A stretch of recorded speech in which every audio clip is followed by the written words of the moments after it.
ডিম ভুনা, যা একদিকে সাদামাটা, অন্যদিকে ভীষণ স্বাদযুক্ত।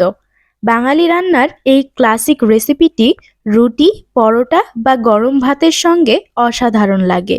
ঝটপট তৈরি করার মতো হলেও স্বাদে কিন্তু কোনো কমতি থাকে না।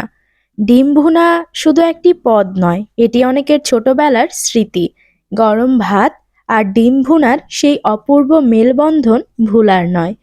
ডিম ভুনা রান্না খুব সোজা হলেও এতে ছোট ছোট কিছু কৌশল আছে যা একে আলাদা করে তোলে। আজ রেসিপির পাশাপাশি কিন্তু সেই সব কৌশলগুলো আলোচনা করব। ডিম ভুনার সবচেয়ে মজার দিক হলো এটা সব বয়সের মানুষের পছন্দ। ছোটরা খেতে ভালোবাসে আর বড়দের জন্য এটা ঝটপট একটা সমাধান। হ্যালো এভরিওয়ান, আসসালামু আলাইকুম, ওয়েলকাম টু সুপর্ণাজ কিচেন। তো চলুন ঝটপট ডিম ভুনার রেসিপিটি দেখে নিই। ডিম ভুনার জন্য এখানে প্রথমেই কড়াইতে সয়াবিন তেল দিয়ে দিয়েছি আর দিয়ে দিচ্ছি সেদ্ধ ডিম। অফ ক্যামেরায় আমি ডিমগুলো সেদ্ধ করে নিয়েছি আর ডিমগুলো ছেলে নেওয়ার পর চাকু দিয়ে একটু ডিমগুলো এঁকে দিয়েছি যাতে ভেতরে মশলাগুলো ঢুকে।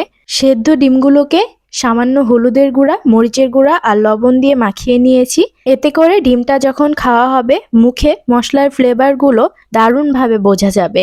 এবার ডিমগুলোকে ঠিক ততক্ষণ পর্যন্ত ভেজে নেব যতক্ষণ না ডিমের কালারটা একটু চেঞ্জ হয়ে যাচ্ছে, এবং এটাকে কিন্তু হাই হিটেই ভেজে নিব। চুলার আঁচ হাই হিটে রেখে প্রায় 5 থেকে 7 মিনিট ভেজে নেওয়ার পর যখন ডিমগুলোর কালার ঠিক এরকম হয়ে আসবে সেই মুহূর্তে আমি ডিমগুলোকে উঠিয়ে নিচ্ছি। ডিমগুলো উঠিয়ে নেওয়ার পর সেই একই তেলে দিয়ে দিব 1.5 কাপের মতন পেঁয়াজ কুচি এবং 10 থেকে 12টা কাঁচামরিচ কুচি। এখানে ঝালটা একটু বেশি দিচ্ছি বলে আমি কাঁচামরিচের সংখ্যাটাও বেশি দিয়েছি। আমার কাছে মনে হচ্ছিল তেলটা একটু কম হচ্ছে, তাই আমি এখানে 1.5 চা চামচের মতন সয়াবিন তেল দিয়ে দিয়েছি। এবার কিছু মশলা দিয়ে দিচ্ছি। 1/2 চা চামচ লবণ, 1/2 চা চামচ হলুদ গুঁড়ো, 1 চা চামচের একটু কম মরিচ গুঁড়ো আর সামান্য একটু দিয়ে দিয়েছি আদা রসুন বাটা।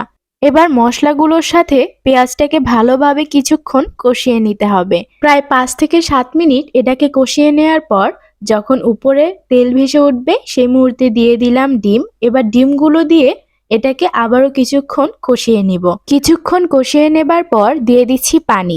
এখানে সামান্য একটু পানি দিয়ে দিচ্ছি পেঁয়াজটা সেদ্ধ হবার জন্য।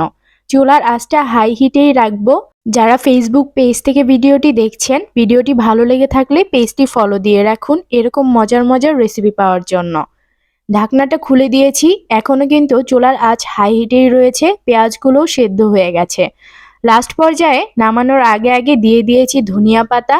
শেষে ধনিয়া পাতাটা ব্যবহার করলে ধনিয়া পাতার একটা স্ট্রং ফ্লেভার পাওয়া যায়, আর এই ডিম ভুনাতে ধনিয়া পাতাটা ব্যবহার করার কারণে কিন্তু এর ফ্লেভারটাই চেঞ্জ হয়ে যায় এবং এটা খেতে কিন্তু অসম্ভব মজার হয়। এই তো অল্প সময়ের মধ্যেই তৈরি হয়ে গেল মজাদার ডিম ভুনা। ডিম ভুনার সেরা অংশ কি জানেন? মশলার সাথে সেই ভাজা ডিমের মাখামাখি, এই মিশ্রণটাই এর আসল জাদু। ডিম ভুনা এমন একটা পদ যা রান্নাঘরে হাতে খড়ি দেওয়া মানুষও চট করে তৈরি করে ফেলতে পারে, কিন্তু এর স্বাদে কখনোই কমতি হয় না। আপনার রান্না যাই হোক, ডিম ভুনা একটা কমফোর্ট ফুড। রুটি, পরোটা, ভাত যার সঙ্গেই রাখুন মন ভরবেই। যদি বাজেট ফ্রেন্ডলি কিন্তু সুপার সুস্বাদু কিছু খুঁজেন তবে ডিম ভুনা হলো আপনার জন্য একদম পারফেক্ট অপশন। অনেকে বলেন ডিমের পুষ্টিগুণের শেষ নেই, কিন্তু ডিম ভুনা খাওয়ার সময় আমরা শুধু একটা জিনিসই বুঝি, এটা আসলে এক প্লেট সুখ। রান্নার শেষে যখন তেল ছেড়ে মশলার ঘ্রাণ আসে মনে হয় পৃথিবীর সব সমস্যার সমাধান যেন এই এক প্লেট ডিম ভুনাতেই লুকিয়ে আছে। ডিম ভুনার মজার স্বাদ, সহজ পদ, অসাধারণ তৃপ্তি। ডিম ভুনা এমন একটি খাবার যে সবার রান্নাঘরে তৈরি হয়, কিন্তু এর স্বাদ এক একজনের হাতে এক এক রকম।